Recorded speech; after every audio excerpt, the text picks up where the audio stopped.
What happens when you strip away disaster response, ignore life-saving warnings, and treat climate change like it's nothing more than a partisan game? Texas just found out.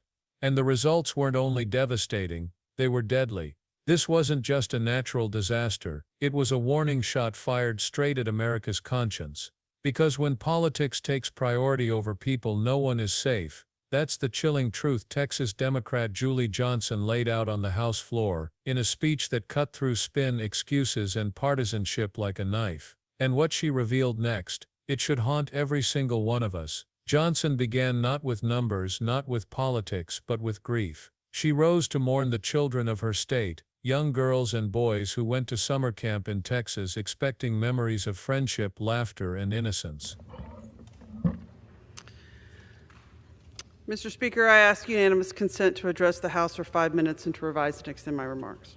Without objection.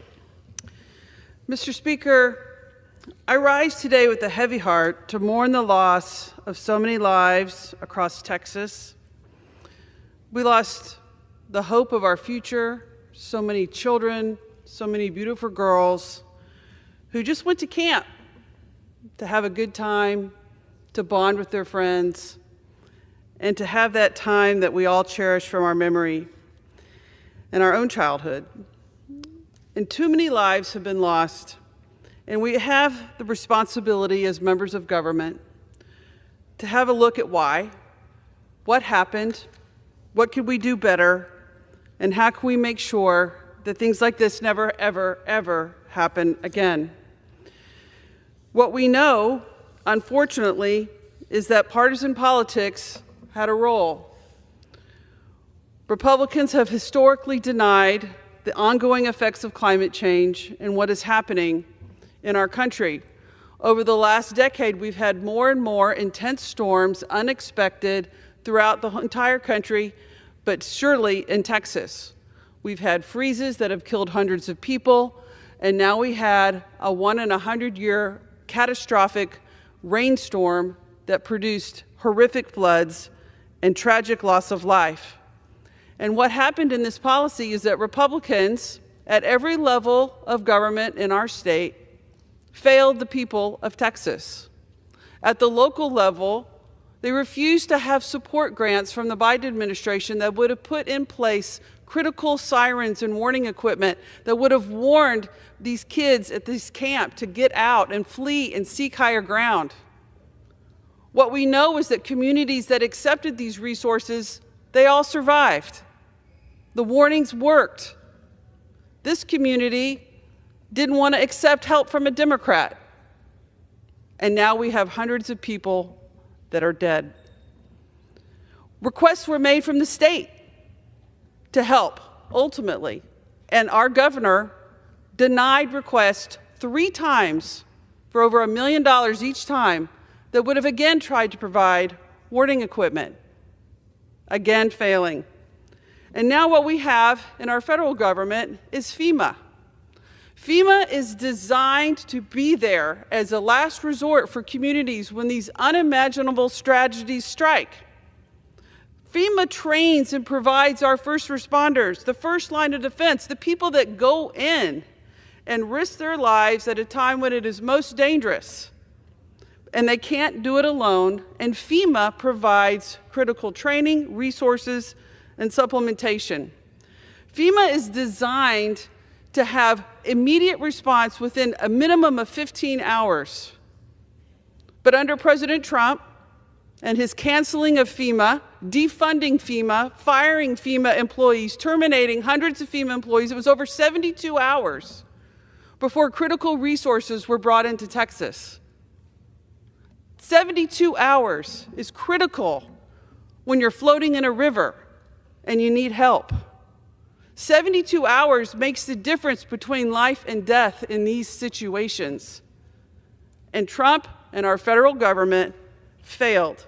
After Katrina, we saw how inadequate FEMA can be sometimes. We saw the disaster of government when it didn't work, and Congress put in place some measures to repeal and increase FEMA. One of those was you have to hire an experienced administrator at FEMA, somebody who knows what they're doing, because this isn't a time to play around. And this administration hired as the director of FEMA somebody that never even knew whether or not a hurricane season existed. Somebody has no experience in this area.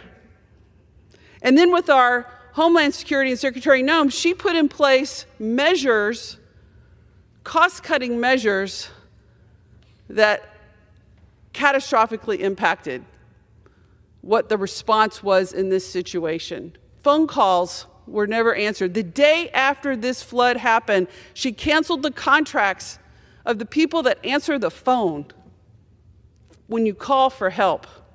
That is not the response that this government needs, and we have to do better. So I'm calling upon my Republican colleagues, I'm calling upon everyone in this Congress to have us come together, because these tragedies don't just affect Texas, they can affect all of us.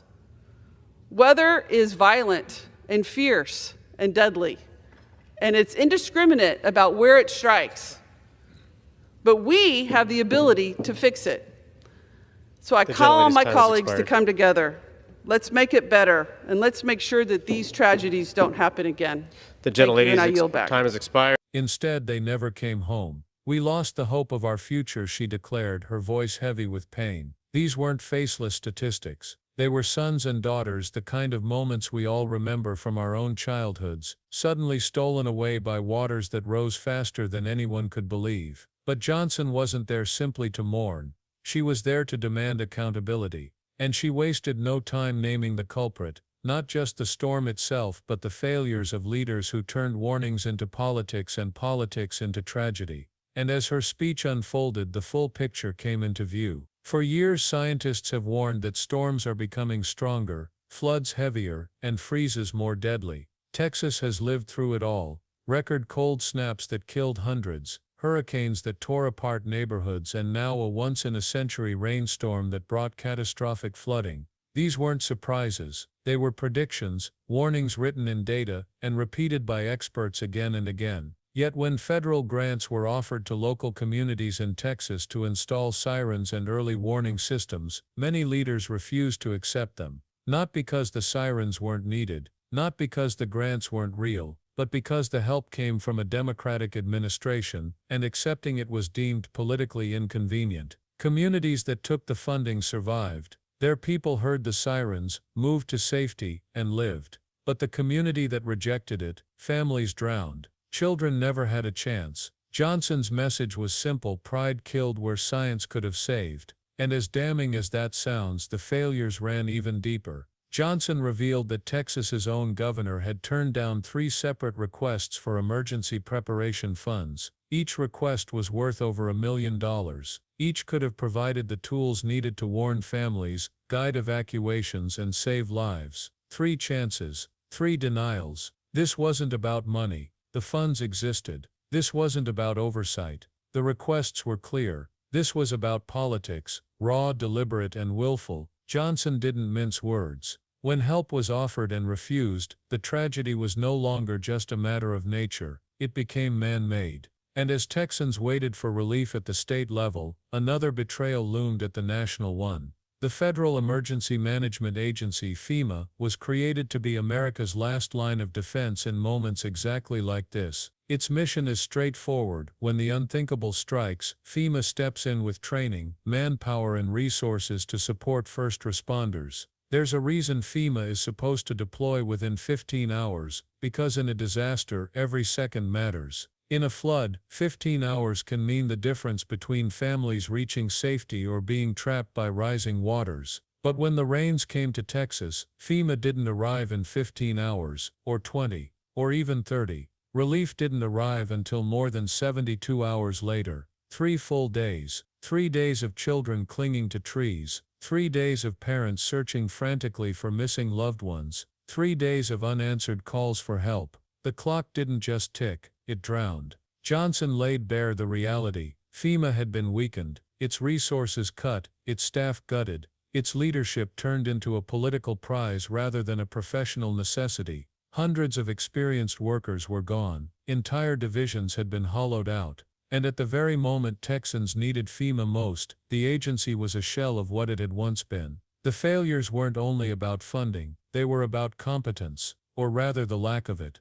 Johnson reminded her colleagues that Congress had once insisted FEMA must be led by someone with real crisis management experience. That requirement existed for a reason. Natural disasters aren't a game. They aren't a stage for loyalty tests or political rewards. Lives hang in the balance. Yet in this case the director chosen to lead FEMA didn't even know whether hurricane season existed. That was the level of preparation at the top of America's most critical disaster response agency. When leaders don't understand the basics of the dangers they're tasked with fighting, what chance does the public have? But as disastrous as that revelation was, Johnson's speech had one more twist to deliver, one that left the chamber stunned. The day after the Texas flood began, as families dialed emergency numbers begging for help, something unthinkable happened.